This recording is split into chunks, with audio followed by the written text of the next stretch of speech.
Olá, meu nome é Eduardo Tavares, sou médico pediatra, neonatologista e professor universitário. Estou junto com minha esposa e o nosso tema será resiliência. Vou pedir a Gláucia para se apresentar. Bom, então, sou Gláucia Rezende Tavares, fazemos essa parceria com o Eduardo aí, parceria de vida e também profissional. Sou psicóloga clínica e a ideia, então, hoje sim, é conversarmos sobre esse conceito da resiliência. E acho que a nossa proposta é que a gente faça um bate-papo. Então, o Eduardo me pergunta e a gente vai conversar. Inicialmente, é importante esclarecer o termo, né? O termo resiliência, ele surgiu na física. A etimologia fala que é a propriedade que alguns corpos apresentam de retornar à forma original após terem sido submetidos a uma deformação elástica. Portanto, uma capacidade de recuperação da sua forma original. Como que fica isso na psicologia, Glaucia? E, na verdade, esse termo ele foi, então, ampliado para ciências da saúde e também das ciências humanas, entendendo exatamente esse aspecto, que eu acho que a palavra-chave aí é o elástico.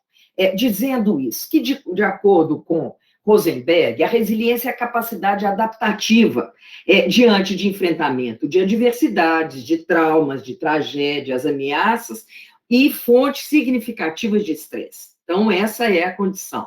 Nós falamos, então, diante de um impacto que ele possa ser devastador no primeiro momento, que dá essa sensação de não ter saída, e que, naturalmente, a capacidade aí de transformação. Eu acho muito interessante a expressão popular do beco sem saída, né? Porque se alguém entrou no beco, ou se algum corpo entrou no beco, naturalmente, essa entrada pressupõe uma saída. Não uma saída, talvez, tradicional, né? Mas a resiliência, então, é trazer isso. Num primeiro momento, a ideia é essa, é de um beco sem saída. Mas de que maneira, né, possamos buscar formas adaptativas a essa condição? Algumas pessoas, Glaucia, costumam dar uma conotação de valor ao ser ou não ser resiliente. E existe uma dúvida quanto a isso. Será que resiliência é sempre uma coisa boa ou ela tem que ser adaptada para cada situação? Eu acho muito legal a gente distinguir duas formas básicas de trabalhar com a resiliência. Existe o que a gente denomina, que é a conceituação americana, que trabalha muito a ideia do indivíduo e estabelece que a resiliência é como se fosse um capricho pessoal. Então, diante de impacto, diante de adversidades, é uma forma peculiar da pessoa dela responder em relação a esse impacto. Eu não comungo com essa ideia, até porque, em tese, eu não acredito que exista um indivíduo desconectado do seu contexto sócio-histórico, das suas relações. Então, existe uma outra forma de compreensão da resiliência, que é o que a gente chama da resiliência europeia. E um dos grandes teóricos desta forma de compreensão é Boris Cyrulnik, onde ele próprio, como uma criança judia francesa, viveu aí os horrores de um campo de concentração e, a partir daí, ele desenvolveu na pele, ele aprendeu e tem um lugar de fala como um sobrevivente a essas condições. Agora, ele não conseguiu sobreviver sozinho. Eu acho que esta é uma conotação muito bacana, e eu comungo com essa ideia, porque se na conotação americana nós vamos categorizar pessoas mais ou menos resilientes, nós ficamos, de alguma maneira, observando esse fenômeno à distância. Mas se entendermos que esse é um fenômeno que ele possa ser desenvolvido nas conexões, nas relações, né? E voltando aí à história do Boris, ele relata que existiu num campo de concentração alguém que disse para ele, como uma criança de 4 anos, finja de morto. E, literalmente, ele precisou de fazer isso. E ele foi transportado entre corpos de pessoas falecidas para que ali fosse despejado e dali ele conseguisse tomar outros rumos. Então, alguém soprou, né? E eu quero dizer disso, essa capacidade de entender da força do contexto, da importância de que as pessoas, sim, desenvolvam não atributos individuais, mas relacionais para buscar esse desafio de ir além do impacto, sair da paralisia que o impacto traz. Entendendo, então, Glaucio, que você está dizendo que resiliência não deve ser um rótulo para ser colocado no indivíduo, mas sim que ela deve ser um processo relacional, é isso?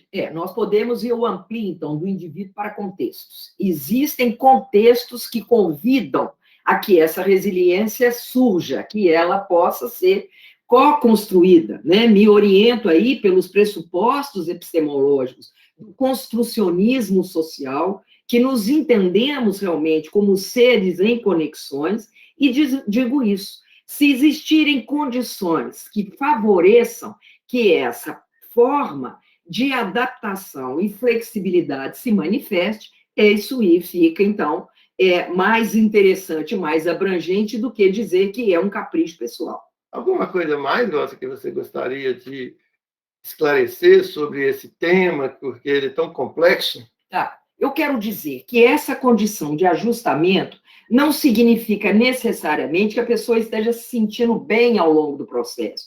É claro que existem dificuldades, né? Frequentemente na clínica psicológica eu escuto as pessoas dizendo: não vou dar conta. E eu acho que é interessante porque eu categorizo essa expressão como profecia autocumprida. Algo que eu não experimentei, algo que não ativei recursos para poder prosseguir, e já aviso de antemão que não vou dar conta, né? Eu estou cerceando. Agora, no momento que nós nos abrirmos, e acho que a atitude resiliente é exatamente avaliar isso. Com quem que eu conto? Conto comigo? Conto com quais pessoas? Quem me amparam? Quem me ampara? Em quais contextos, em quais situações que nós podemos fazer essa apropriação e reconhecer que todos nós somos vulneráveis, que as situações nos abalam, estamos aqui, nós todos, né, em tempo, em era de pandemia, e naturalmente a questão não é o tamanho do abalo que nós todos temos, mas essa disposição criativa e até desta conexão para que a gente possa buscar meios de enfrentamento dessa condição. Você tem, assim, alguma dica, alguma coisa, como nós já vimos, né, e nós concordamos com isso, e a gente não deve rotular, né, a pessoa que a resiliência ela deve ser procurada na situação, no contexto. Você teria alguma dica para as pessoas, para, pelo menos num contexto necessário, terem um pouco mais de resiliência? Tá. Eu gosto muito, né? E essa é uma marca Gláucia de ser, que é brincar com as palavrinhas. Então, se a gente fala do trauma, desse impacto, e que tem adversidades, eu quero oferecer a essa palavra a letra H e dizer que há diversidades, a vida é diversificada.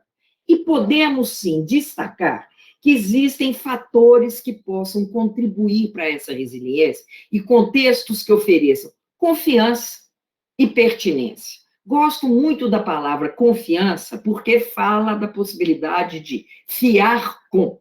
E vejo, e essa é uma definição do Léo Buscaglia, que eu acho muito interessante, sobre amor, quando ele diz: amar é a gente identificar e poder compartilhar as nossas vulnerabilidades e as pessoas não usarem isso para nos atacar. Então, um espaço e uma relação de confiança é poder dizer: olha, isso aqui eu não sei, você pode me ajudar? Isso aqui eu estou tendo dificuldade. Então, a palavra dificuldade, ela não é um obstáculo intransponível, ela não é um muro, mas nós podemos construir pontes, podemos fazer conexões. Então, vejo que confiar e se sentir pertencente, se sentir acolhido, se sentir realmente amparado, é uma condição essencial para que esse contexto resiliente, ele se traduza bem. Acho que a gente está terminando, nós estamos com pouco tempo, então eu gostaria que você desse uma palavra final para a gente poder se despedir. Gostaria de dizer, então, e trazer o conceito de motivação, né? É o que motiva a ação. E, mais uma vez, chamar a atenção que essa motivação não é uma característica essencialmente individual, mas existem condições que nos importam, que nos impulsionam a motivar e a buscar a ação. E que essa motivação, ela vai ser exercida numa condição de ponderação. A vida necessariamente tem limites, mas também tem possibilidades. Limite não é igual limitação. Não quer dizer, como eu disse de início, o beco sem saída. Existem limites e que possamos ampliar os nossos recursos, pessoais, sim, interacionais, a nossa capacidade de pedir.